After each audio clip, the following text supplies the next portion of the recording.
来继续来看，这是民进党的立委黄捷收到恐吓批，对方威胁要爱800万，搁附一张庆纸的相片来恐吓。过无偌久，搁收到2封共一个笑话的批件，呛声讲要伫桃园机场来放炸弹。也毋过，黄捷发现这个笑话是假用桃园市检察长的资料，汇款的笑话嘛是假用高雄市的观光局长。黄捷讲，伊已经来报警，嘛已经向警方申请保镖。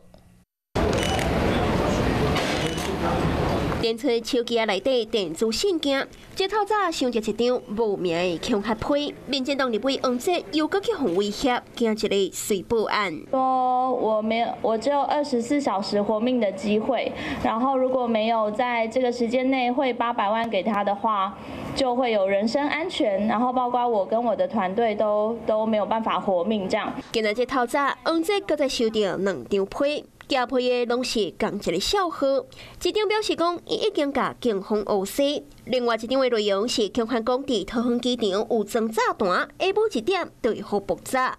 其实详细看寄批的入手税是无名使用桃园市地检署检察长的资料，那下骹汇款的口座嘛是无名高雄市政府观光局长高敏玲的资料，搁有附庆纸卡仔，也搁有庆纸图，真明显就是咧讲恐吓。我一再受到恐吓性的行为，虽然对我来说是蛮骚扰的，请随护要加强这个我的人身安全这部分。派出所也有表示会再留意。黄捷唔是第一遍收到这个批，3天前有一张藏名铅笔写的批，用垃圾摆占卜等等的歹听话，甲黄捷骂。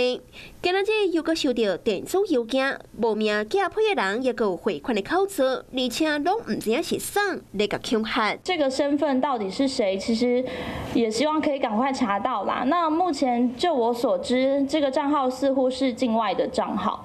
一礼拜来收到2张恐吓批，黄捷烦恼家己也搁有团队安全，敢若希望会当赶紧抓出凶手，嘛避免引起社会的惊恐。Hello， 我是林仙怡，想要抢先掌握最及时的新闻资讯吗？赶快订阅、按赞、开启小铃铛，锁定华视新闻 YouTube 频道。